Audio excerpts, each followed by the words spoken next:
देख रहे हैं सत्य हिंदी का दोपहर 2 बजे का बुलेटिन और मैं हूं आपके साथ कृति सिंह।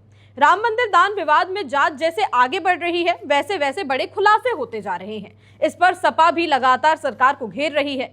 सरकार ने E20 योजना को लेकर फैल रही अफवाहों को पूरी तरह खारिज कर दिया है।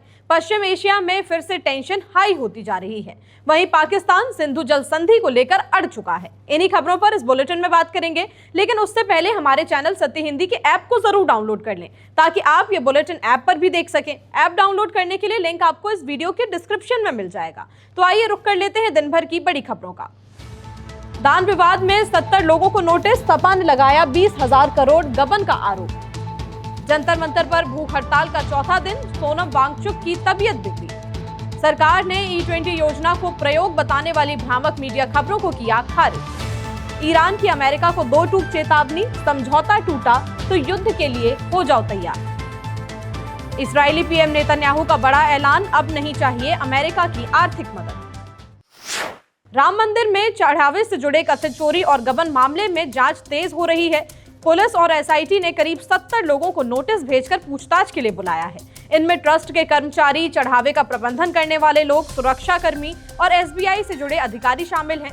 जांच एजेंसियां मामले के हर पहलू की गहराई से पड़ताल कर रही हैं। जेल में बंद आरोपियों से भी लगातार पूछताछ हो रही है। मंगलवार को आरोपी अविनाश शुक्ला से करीब 2 घंटे तक पूछताछ की गई, जबकि टिन्नू यादव समेत अन्य आरोपियों से भी जल्द पूछताछ की जाएगी। पुलिस उनके बयानों का दस्तावेजों और सबूतों से मिलान कर रही है। अविनाश शुक्ला के घर से पहले ही लाखों रुपए की नकद बरामद किए गए और कई अहम दस्तावेज भी मिले थे। पुलिस अब पैसों के स्रोत और लेन देन और निवेश की जांच कर रही है। साथ ही SBI के कुछ कर्मचारियों और ट्रस्ट से जुड़े पदाधिकारियों की भूमिका भी जांच के दायरे में है। जरूरत पड़ने पर पुलिस अदालत से दोबारा पूछताछ की अनुमति भी मांग सकती है। इस बीच मामले की जांच कर रही SIT को जांच पूरी करने के लिए 15 दिन का अतिरिक्त समय भी दे दिया गया है।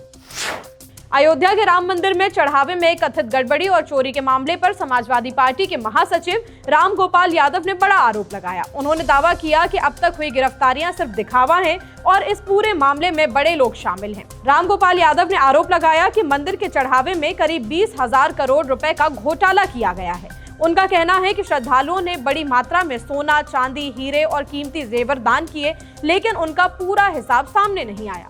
राम गोपाल यादव ने सरकार से पूरे मामले की निष्पक्ष और गहराई से जांच कराने की मांग की है। उन्होंने कहा कि सिर्फ छोटे लोगों पर कार्रवाई करने से सच्चाई सामने नहीं आएगी और असली जिम्मेदारों तक पहुंचना जरूरी है।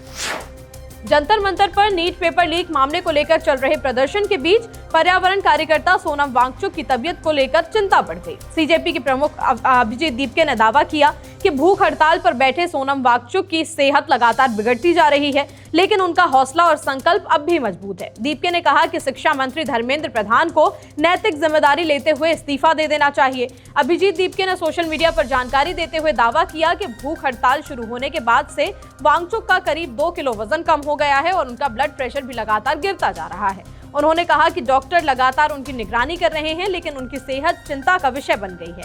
इस बीच अभिजीत दीपके ने केंद्र सरकार पर भी तीखा हमला बोला। एक पत्रकार के सवाल के जवाब में उन्होंने कहा कि जब देश भर में दूसरी परीक्षाओं के पेपर लीक हो रहे हैं, तब भी सरकार गंभीर नहीं दिख रही। उन्होंने तंज कसते हुए कहा कि PM मोदी के पास इन मुद्दों के लिए समय नहीं है। उनके मुताबिक सरकार को छात्रों के भविष्य से जुड़े मामलों पर तुरंत कार्रवाई करनी चाहिए। इथेनॉल ब्लेंडेड पेट्रोल यानी कि E20 कार्यक्रम को लेकर सामने आई कुछ मीडिया रिपोर्ट्स को केंद्र सरकार ने खारिज कर दिया है। सरकार ने साफ कहा कि ये दावा पूरी तरह गलत है कि सुप्रीम कोर्ट में सरकार ने E20 कार्यक्रम को चल रहा प्रयोग यानी कि एक एक्सपेरिमेंट बताया था। अटॉर्नी जनरल के कार्यालय ने कहा कि अदालत में ऐसा कोई भी बयान नहीं दिया गया और इस तरह की खबरें पूरी तरह फर्जी हैं। सरकार के मुताबिक सुप्रीम कोर्ट में सुनवाई के दौरान अटॉर्नी जनरल ने सिर्फ इतना बताया था कि इथेनॉल आवंटन से जुड़े ऐसे ही कई मामले अलग अलग हाई कोर्ट में भी लंबित हैं, इसलिए इन सभी मामलों को एक साथ सुनवाई के लिए सुप्रीम कोर्ट में स्थानांतरित करने की प्रक्रिया शुरू की जा रही है। इसका मकसद एक जैसे कानूनी सवालों पर अलग अलग फैसलों से बचना है और पूरे मामले का जल्द ही समाधान निकालना है।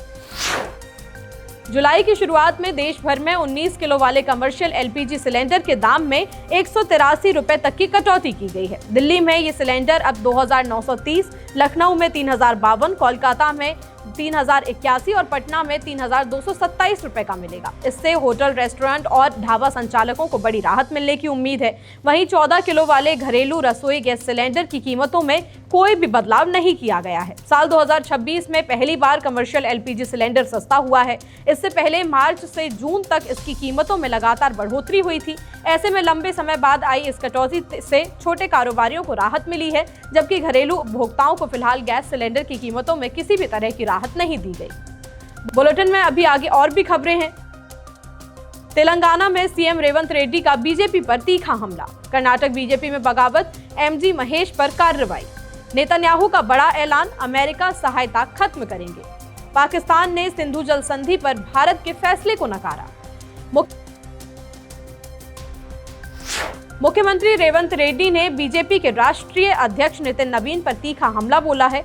हैदराबाद में रैतु भरोसा कार्यक्रम के दौरान सीएम ने कहा कि कांग्रेस राज्य में बीजेपी को चुनाव में करारी शिकस्त देगी और उनकी रणनीतियां यहां काम नहीं करेंगी। उन्होंने तंज कसते हुए कहा कि एक नए नेता आकर सरकार बनाने का दावा कर रहे हैं, जबकि वो उनका नाम भी ठीक से नहीं जानते। सीएम रेवंत रेड्डी ने बीजेपी पर पश्चिम बंगाल का उदाहरण देते हुए कहा कि वहां भी ऐसे दावे किए गए थे, लेकिन सरकार बनाने में कितना लंबा समय लग गया।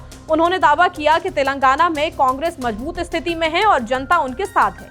वहीं बीजेपी अध्यक्ष नितिन नवीन ने कार्यकर्ता बैठक में कहा कि पार्टी राज्य में तेजी से आगे बढ़ रही है और आने वाले समय में सरकार बनाएगी। उन्होंने कार्यकर्ताओं से गांव-गांव जाकर सरकार की नीतियों को जनता तक पहुंचाने और कथित विफलताओं को उजागर करने की अपील की।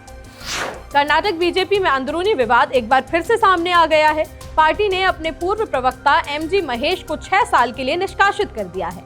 इस फैसले पर महेश ने हैरानी जताते हुए कहा कि उन्होंने जो भी बातें रखी वो पार्टी के हित में थी, लेकिन उन्हें सजा दी गई।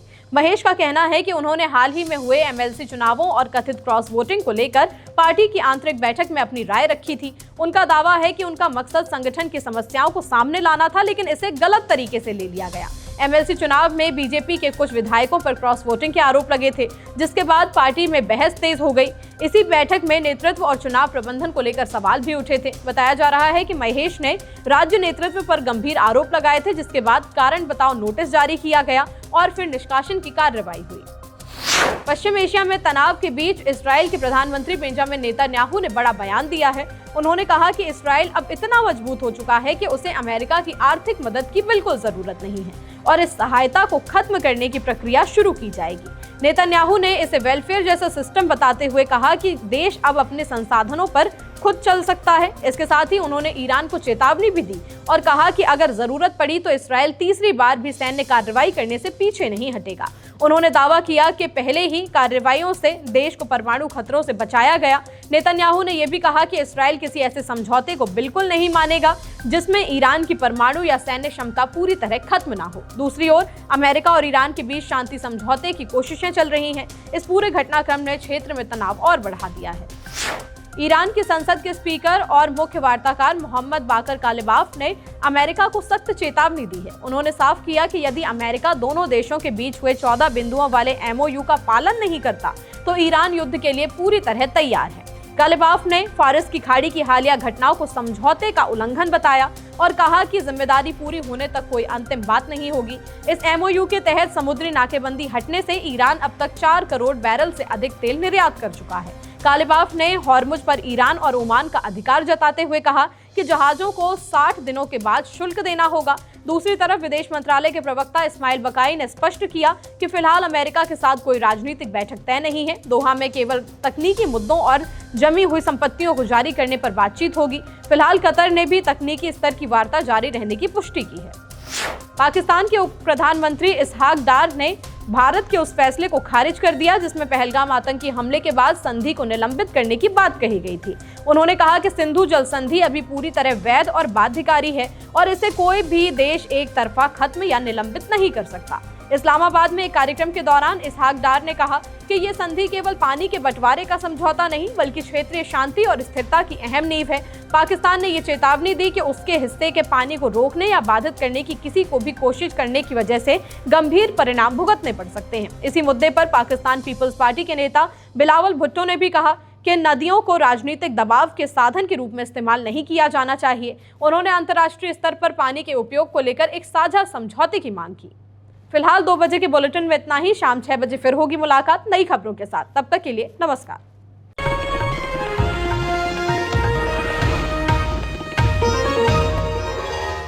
Copyright disclaimer under Section 107 of the Copyright Act 1976. Allowance is made for fair use for purposes such as criticism, comment, news reporting, scholarship, and research.